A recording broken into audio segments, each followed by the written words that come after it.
Now let's move on to I want to talk about Afrobeats. Yeah. Talking about how things are changing. It's good to witness all this revolution televised. But with Afrobeats, I mean, it's just amazing. Afrobeats is like the story of Afrobeats is like the story of Automotive Black for me. Yeah. It's like, I remember how this thing was just growing and popping and all of that. And now it's worldwide, right? But then there's also a lot of issues around it now. Mm-hmm. For example, I'll just touch two parts.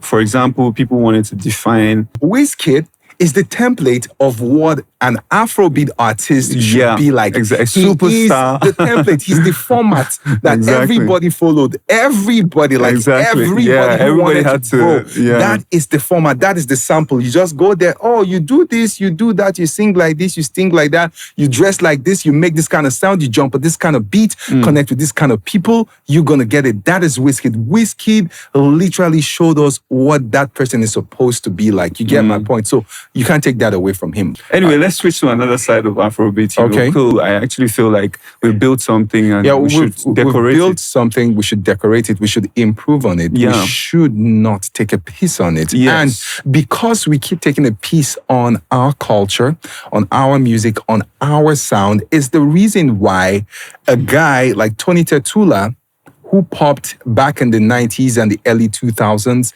cannot come out and have a show. Any other guy in that, maybe Olu Maintain, they cannot come out today and have a show. It's because we don't respect the culture, because we don't respect the sound, we don't respect the history. And Nigerians as a people, we're people of culture, we're people of respect. But suddenly when it comes to the music business, because you have a lot of young people there, they don't want to understand the need to respect people, the culture, the sound, and everything around it. Now, here's the thing, in developed countries, Mary J. Blige has not dropped an album for a long time. Mary J. Blige will come to a city like Houston and sell out. People are going to come out and watch her. Like you said, initially you grew up listening to the radio. So there were songs around that time that you enjoyed. So on a good day, Idris Abdulkareem is supposed to be able to visit Abuja alongside, say, a Phase and a Two-Face, but the person headlining the tour is Idris Abdulkareem, and have a show in Abuja in Transcorp and sell the ticket for 20K, and people would come out and watch him. But on that, taking you on that though, I mean, it makes a lot of sense. Yeah.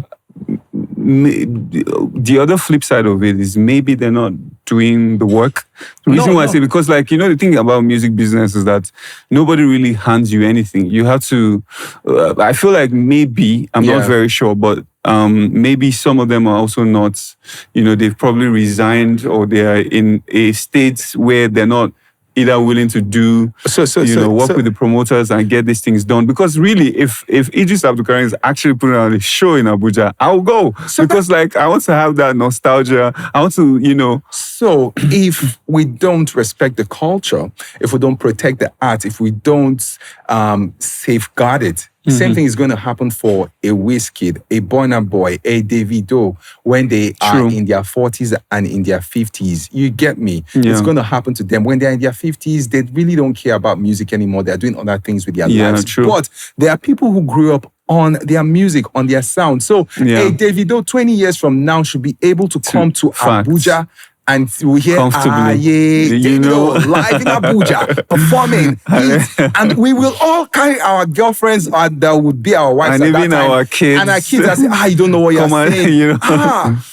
Shocky. We show them, come out there and pay and watch it. But if we fail to protect the culture, if we fail to, have a bit of sanity around it, it's going to be a mess. Every time a veteran does not have to come out and ask for a kidney transplant, a donation to save their life. Yeah, that's another point. If we can safeguard the culture, the music, they can keep making a living. They can keep making their money and their That's livings. A very vital point. Even sell your catalog at some point. That's a very vital point. I'm really, I think that's a very impressive point. I'm glad that you made it.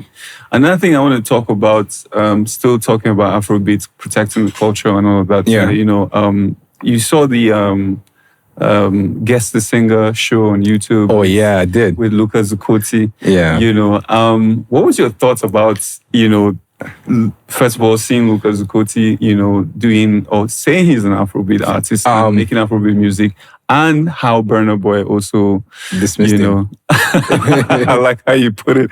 I was just gonna say how you reacted, but yeah, dismissed him. Yeah, it's still surprising to see a Caucasian doing Afrobeat, just like the way we are not so used to seeing a Caucasian saying, I'm a Naija boy. I grew up in Nigeria. It still has that wow factor. We're still wild. Like, you like this? But you see... I could see that in Burna Boy's reaction too. Music is beyond skin color, is beyond language. I've seen cases where Americans go to the Vietnamese and other parts of the world to perform their songs. These people cannot speak English, but you see them singing Celine Dion with all their hearts. Yeah. They'll rap a song with all their hearts, but they don't know it. They don't know the word. They cannot speak English, but music is that deep. And coming back to our culture that we're exporting, our music, our style is getting to other people. Like, if you come back home here in Nigeria, while Afrobeat is popping, we still have some boys who are rapping like they grew up in America. But I promise you, they've not seen the airport in Abuja. But if you hear them trapping, so it's something that you learn when you consume. Exactly. So people are consuming our music more than we think or imagine. And the same thing happened to the reggae genre of music. I was thrilled when I saw Lucas, but I am not surprised as to where this is going. 10, 20 years from now, the guy that can win the best Afrobeat album may not be from Nigeria, may not be from Ghana. It might just be one guy from Manchester, from Luton Town, or somewhere, just somewhere else. Lucas is actually from Manchester, by the way.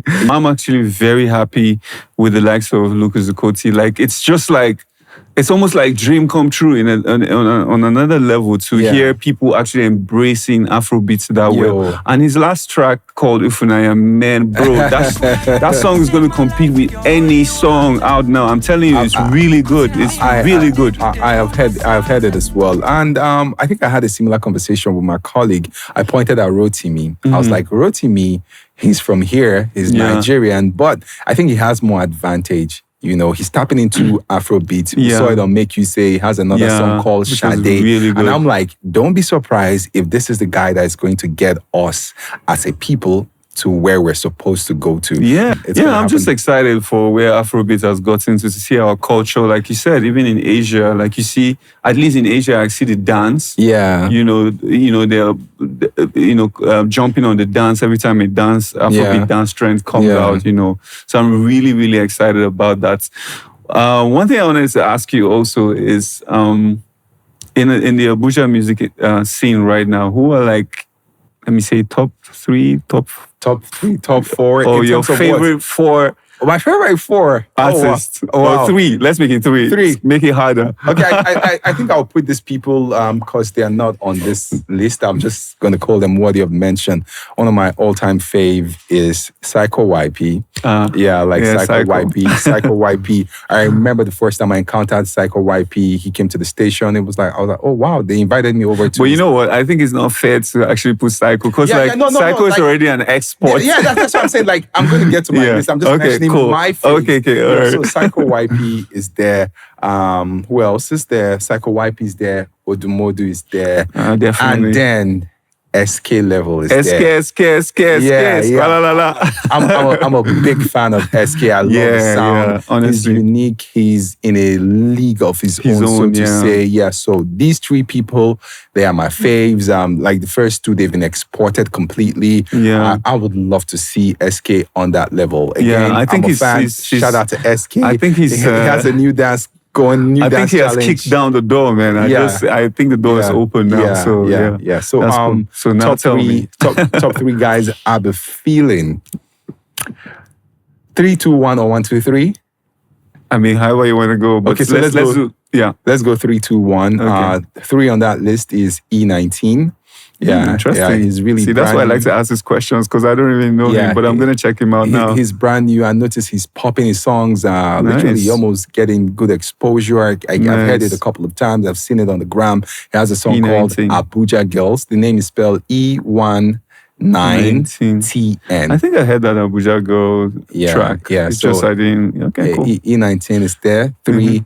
2, I'll put First Class there. First Class. I'm a fan of First Class. Yeah, I am too. I like the way he's carrying his social media, and he's not afraid to try. That's the one thing I like about him. He's not afraid to try. So I'll give that to First Class. And then number 1 on my list is Replay. I'm a big fan. I have a track with Replay, by the Replay. way. I see he's making some moves. In 2023, I made a list of top 5 people to look out for. And I said, what do you have mentioned? What you have mentioned, and he's proven that. I like his new sound, the Last Bus Stop. He's a bit out of his space, but yet doing what he knows how to do. Yeah, he has a new one. The show Nonstop must go on. Yeah. I like that. Like when you listen, you can connect with him on a different level, and I can see there's a steady rise on his craft. So it's Replay. It's First Class. Is E19 for me. Oh, that's I'm just gonna have to check out E19. But I still have some boys I've been listening to on the low, though. Yeah, but that's why I said 3, so it makes it hard. On the low. I know the good thing is in Abuja right now, there's, I like the variety, the diversity, and like you said, Abuja does have a sound. Yeah, it does. Like you can recognize it, whether it's, Afro, whether it's, hip hop, whether it's drill, whether, Alter. Yeah, or Alter. But the city likes drill, though. Bro, so here's the thing. Like, in Nigeria, mainstream, hip hop has never really been number 1 mainstream. I think people have driven it to close to being number 1. Yeah. But like it's always been, Afro, Lamba and all of that that's been like number 1. But in Abuja, it's the other way around, Like if you go to an Abuja show, when the guy that's performing drill comes out, you be like, who be this guy? Why don't I know him? Exactly, the ginger. Yeah. It's not just him. The fans are the also energy, bro. The energy. Victor Velmo, has been really amazing talking to you. I'm glad that we were able to run through this topic. Man. There's just so much more to talk about, we have to also kind of keep it short. But yeah, I'm looking forward to having this with you again. Anytime, my bro. I think definitely for everyone in the industry, I think they should actually also take a look at how you've been able to evolve, because oftentimes people have these difficulties where maybe music is at some point doesn't really work it, but then it's like there's nowhere else to go. It's like this tunnel vision. Music is not working, and depression kicks in. A lot of young people actually just fade away like that. I think you shouldn't let that happen to yourself. Please, because depression is real in the entertainment space. It is real. The oppression that leads to depression. If you don't know where you're heading to, it's a real thing. The anxiety starts to kick in. Everything, man. It's real. Yeah, it's real. So, if you were there, if you're struggling, if it means taking a break, you could take a break and you can always come back. Nobody's going to beat you. You can learn something else. You can learn a different trade. You can learn a different skill. Like myself, sometimes I look at myself and I laugh. I'm like, guy, wait till you never do. Wait till you never do. Then in conclusion, I was like, thank God, say, we sabi one thing where you did good at, which is this radio thing. So for me, that's just a good thing. Yeah. Okay, thank you so much, like I said, for coming on the show. And I look forward to having you again. Anytime. Appreciate you, man. Anytime. Yeah.